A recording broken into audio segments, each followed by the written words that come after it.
Hello artists, today we are going to be doing a drawing of this disco ball. It's going to be teaching you about form, value, and how to create different patterns. I chose this today because it's New Year's, and in celebrating New Year's, I know a lot of us are inside, but you're still able to create some magic just through creating a drawing of your own. So the materials we're going to be using today, I'm using a toned paper, toned gray, but you can use white if you don't have any different colored paper. And then we're also going to be using some different types of pencils. So if you do have a pencil set, that's great. If not, you can just use your normal number 2 pencil. I also chose a white colored pencil, and I have this metallic silver pencil, which is great to show the shine on the disco ball. So the first thing I want you to start with is doing a drawing. So we're going to start with a sketch. So just do really loose sketch of a circle. The ball is a sphere, which is a 3D circle. So we're going to start with the shape, and then we're going to create the values. So if you do have a pencil set, you can use a lighter value pencil. So most normal pencils, the yellow pencils, are the 2Bs, so I'm going to be using a B today. And also you just want to decide where on your paper you want to put it, like the composition. So I'm going to put mine directly in the middle.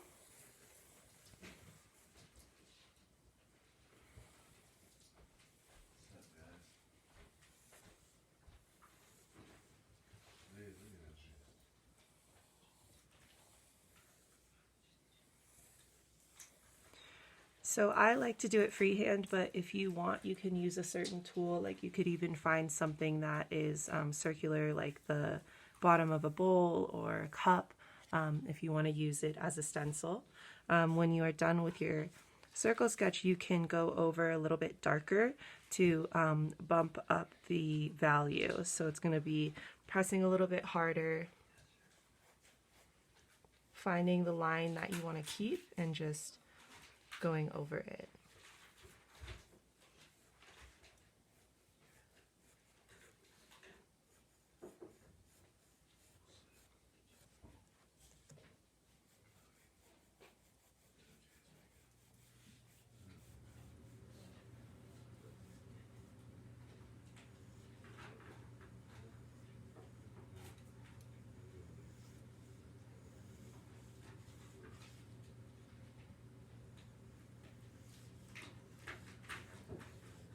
So try your best to make a circle. You know, we're only human, so there's no such thing as perfect, but we can get a pretty close likeness to it.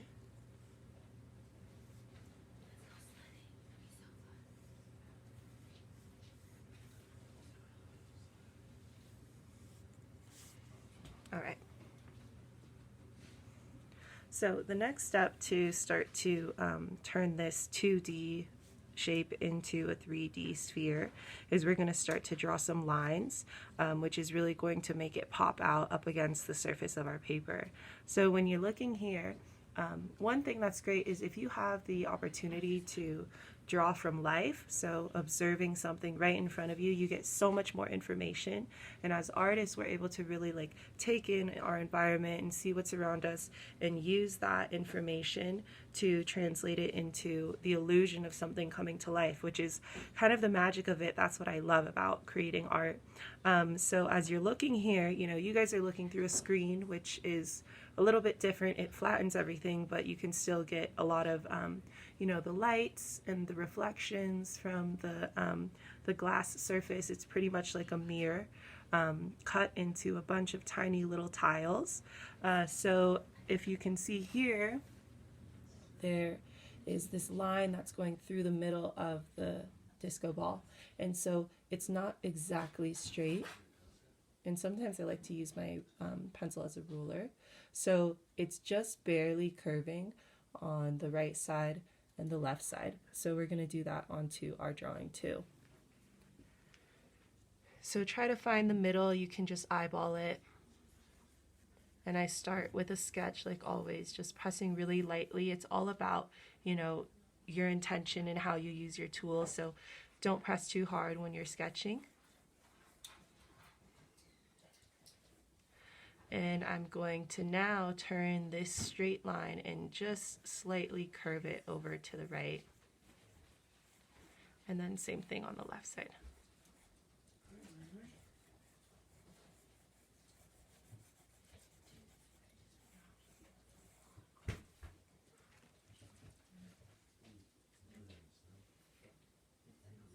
All right, and now we're just going to keep repeating this step. So we're going to leave a little bit of space, and then you're just going to continue with parallel lines. So to remind you, parallel lines are lines that run next to each other, but they don't touch. So like the lines on the road, the yellow lines, those are a good example of parallel lines. The opposite of parallel would be perpendicular, where they cross.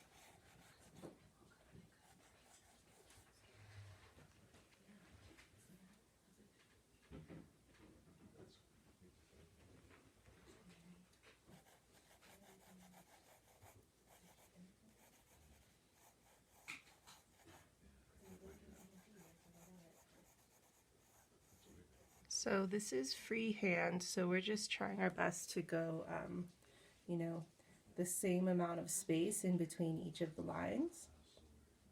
And then we are going to keep going from the center down. So we're just going to continue with these parallel lines, lining up all the way, going horizontally, so long, until you get to the bottom of the circle.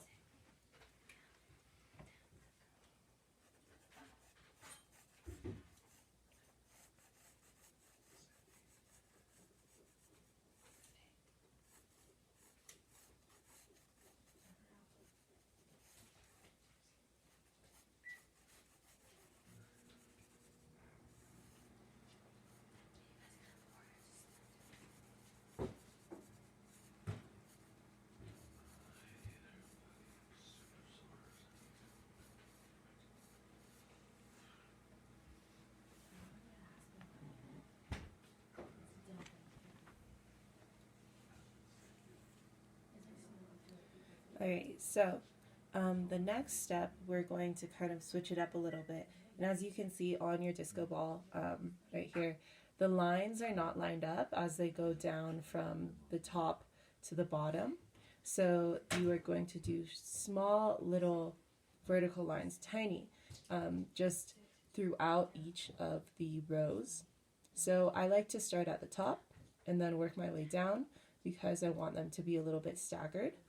So you don't have to overthink this. You can just kind of try your best to make them. They are the same square shape. Like when you zoom in here, let me try to zoom in to show you.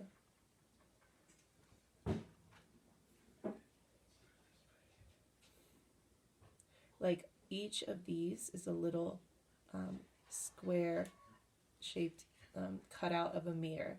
So they're all about the same shape as they go down. For us, it just appears that they're a little bit skinnier on the far left and the far right sides. And that's just because of our perception, the way that we're seeing it.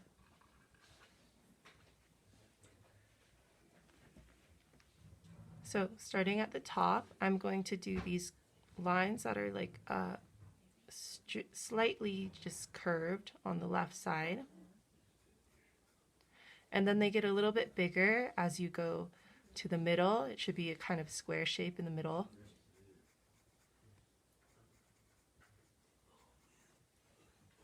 And then we're just going to keep repeating ourselves going all the way down in each section.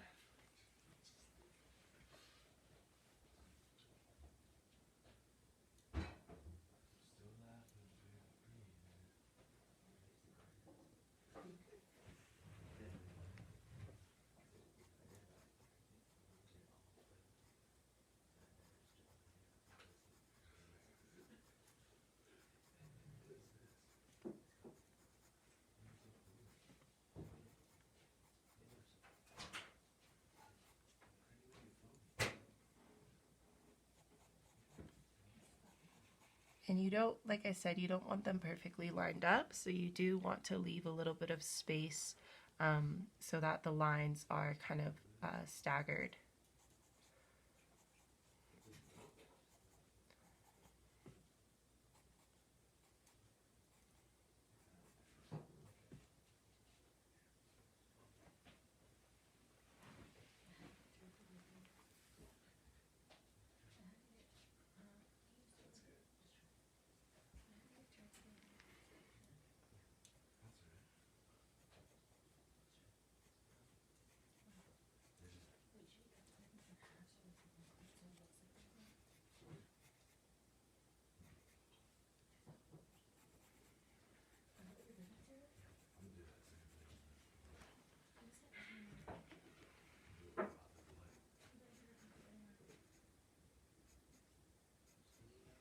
So what we're creating now, back to our principles of design, is a pattern. So we're doing a repetition of the same design. So we're just going to keep creating this pattern throughout the entire disco ball. So I started kind of going down on the left and right sides, and then I'm just going to keep going in and adding all of these different patterns.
Okay, so we have the drawing, and now we can go in and start to add the different values. So just to remind you, I'll do a little swatch over here. You don't have to do this on your paper, but just so you know. There are different values that you can get by using different types of pencils. So the pencil can be a darker value or a lighter value, or you can also just use your single pencil like your 2B and then just use different pressure. So again, pressure is like how hard I'm pressing down when I'm holding my pencil up against the paper. So if I were to do a little, this is called a gradient. If you want, you can try this on the side or the back of your paper. It's really helpful. I'm going to just draw 5 little boxes here.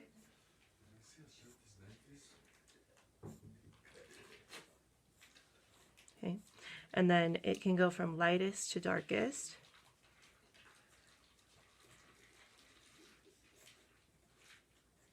And some of you have done this before with me at the dojo, so just a refresher. But I like to start in the middle. So the middle is just going to be your like normal hand, like the same pressure you use when you are writing.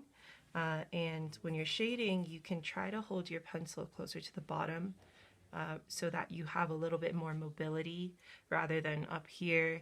It's really tight and then it's not good for your wrist. So just try to use the flat side of the pencil rather than the point.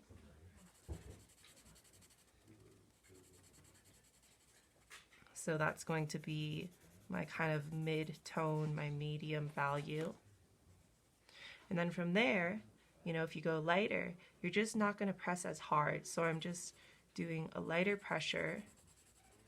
And once you get really good at this, you guys are able to like really make those seamless transitions where it looks like super realistic. And then the lightest one is almost like a feather touching the paper, like you're barely touching it. So we have the lightest, this is like the light to medium, and then this is medium dark. So I am bumping up the pressure, so I am going to hold it a little bit tighter, closer to the tip of the pencil.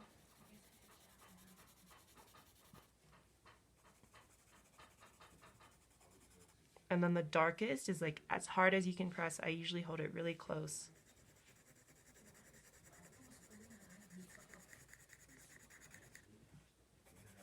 And you can even go, you know, I went horizontal first, and now I'm going vertical, and that's going to really bump up the value, so the darkness. So this is a great tool to use if you wanted to create a little swatch of this, so that you could look at the image that you see of the disco ball here and then translate it onto your paper.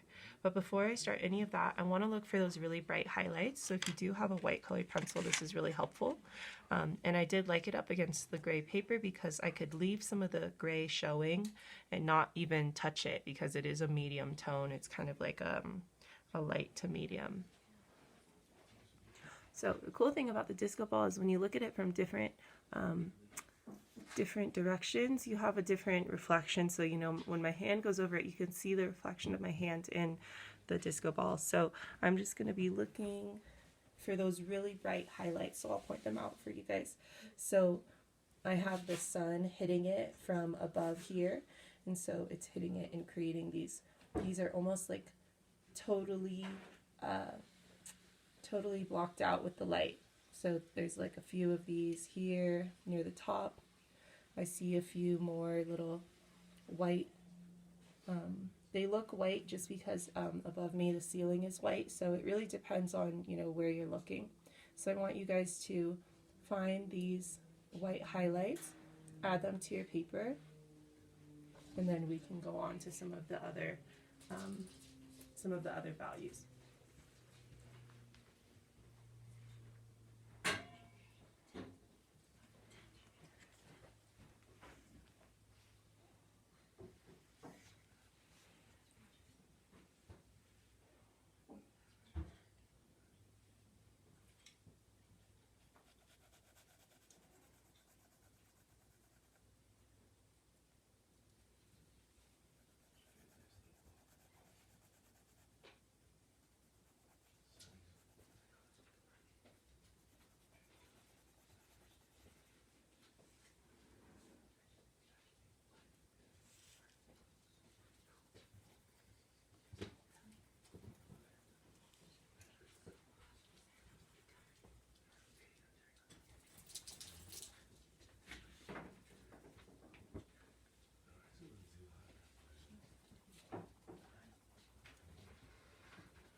So I kind of like to, you know, look for them like a puzzle, and then you just block them out.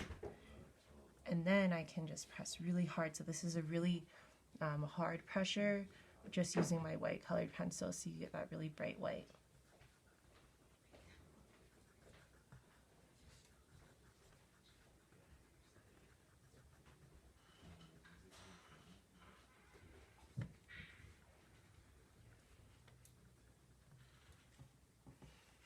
And if it helps, you can even, you know, rotate your paper a little bit to, so you don't kink your wrist.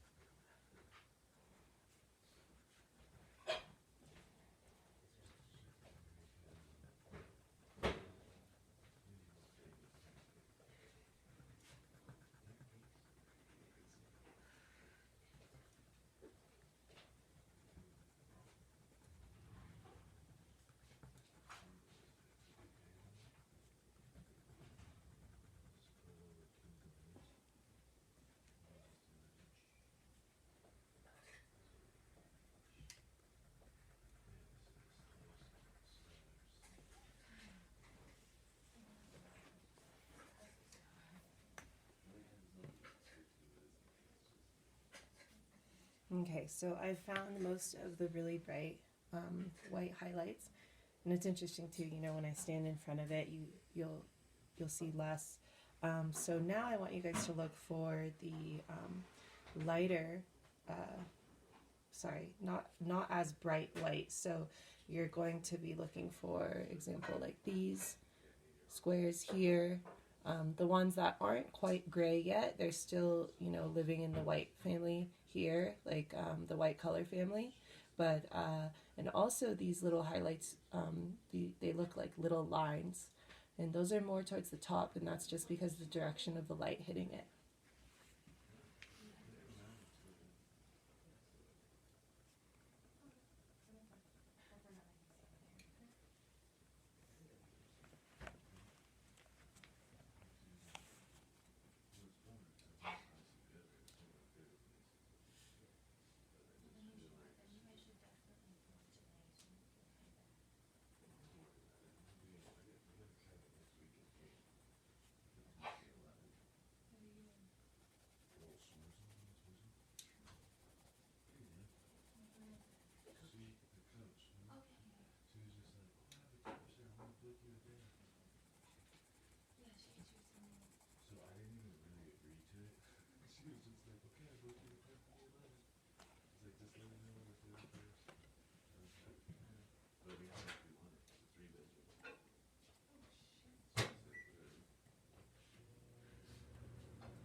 Oh, I just remembered. So those of you that do have the white paper, you're obviously not going to be using your white colored pencil up against it.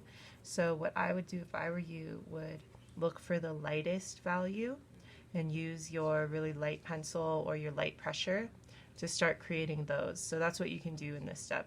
We pretty much, if you have a gray or toned paper, we're starting somewhere here and then we're going and doing, you know, the brightest kind of over here, the lightest we can first, and then we're going to work our way down through the gradient.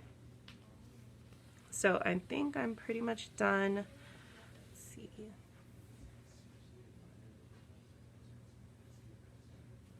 I'm going to do a few more highlights just up here. It's really bright, if you can see. So I am going to go over these lines at the top just to give it that sparkle.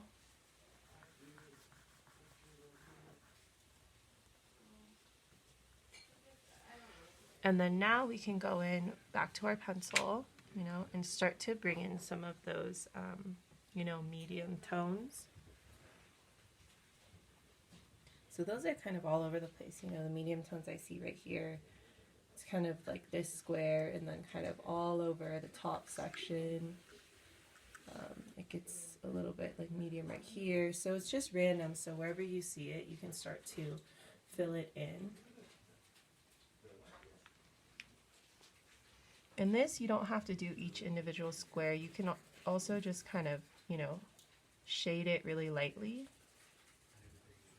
You don't want to press too hard where you can't see the lines, but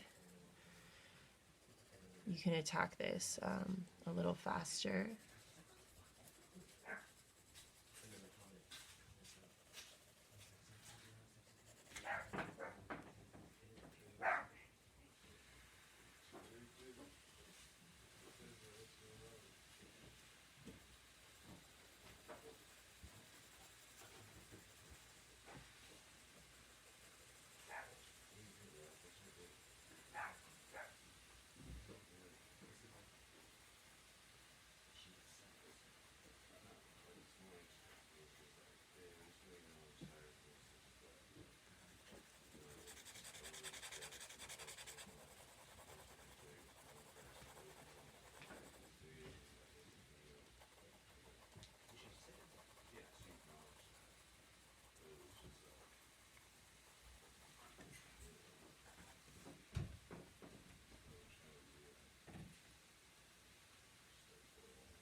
then when you're done with that one, I'm going to go on to my metallic colored pencil. So if you do have something that's shiny like this, it's really cool. You can even use, I know some of you have like glitter markers or things like that. You can use that too.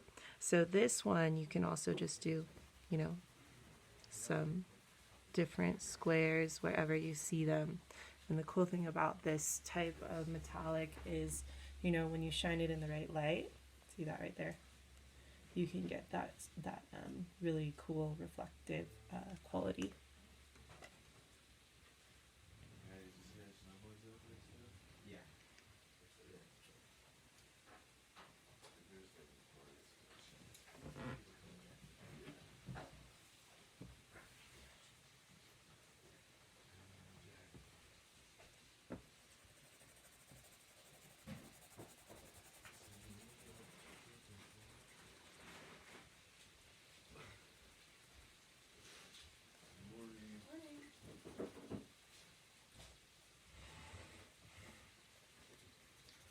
So, you know, especially those of you that love realism, like drawing things from life, it's all about observation. It's all about just like looking at the details and really trying to capture what you see. It's a long game, so, you know, it takes a lot more time, but it is really fulfilling. And I know some of you have really found that joy in bringing something to life. So we're almost done with our disco ball here. The last step that I want us to do is to really bump up the darkness and value. So look for those super dark areas. There's random little squares, tiles here, that you can press really hard. If you wanted to, you guys could even play around with color. I kept with just strictly, you know, a monochromatic, so a single color palette of just the grays. But if you wanted to, you know, since it's up against the table here, it has the reflection of the brown up against the table. There's some blue, which I don't know where that color's coming from, but I love looking at mirrored surfaces because it's really interesting things you can see. So that'll be the last step, to just add some really dark value.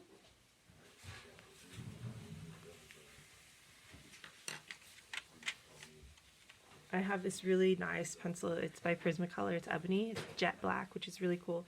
If you don't have that, again, you can go back to our swatch where we just press super hard with our single pencil.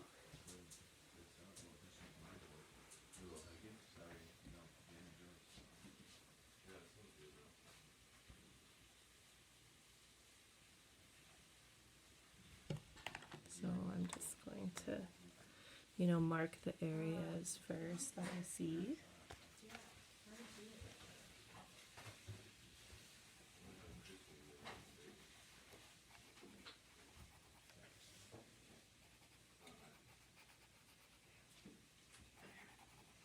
I mean, you could spend hours and hours on this. There's actually a really cool artist. Her name is C.J. Hendry. She does these huge life-size drawings, just like hundreds of colored pencils, and she creates these drawings. And she said it takes her sometimes like 1,000 hours on a single drawing. She really captures, you know, the likeness. They look realistic. So I'm just gonna do, you know, some of the main like dark areas that I see.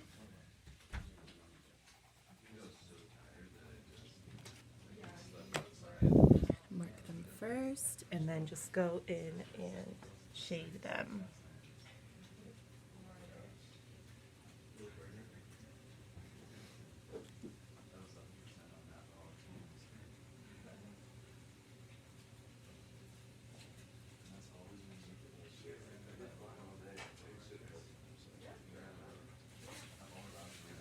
And it's not just the tiles. You can also even pay attention to those like dark lines, just like the highlights that you did.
last, the very last step, if you wanted to kind of like push the colors together, right now they're like really popping out, is you can do this just with your finger. They make tools called blending tools, but you can just go right over it with your fingers and kind of smudge all the colors.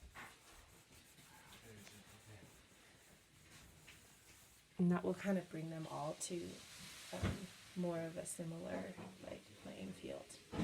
So if you want, you can continue with this drawing. You know, I mainly just focused on the line drawing and then showing you how you can use your gradient and your different values to, you know, try to make it look more 3D. If you want, you can continue and keep watching the video, just pause it here, and then you could keep adding as many you know, details and color value as you'd like. But that is it for today. I hope you guys enjoyed doing this realistic drawing of our disco ball, and I hope you have a really happy new year. The new year is always really exciting, and you know, as artists, I think it would be a really cool thing to just look over all of your favorite drawings and paintings from this year and see how much you've progressed. I'm really proud of the work that you guys have done, and I'm looking forward to continuing it in the new year.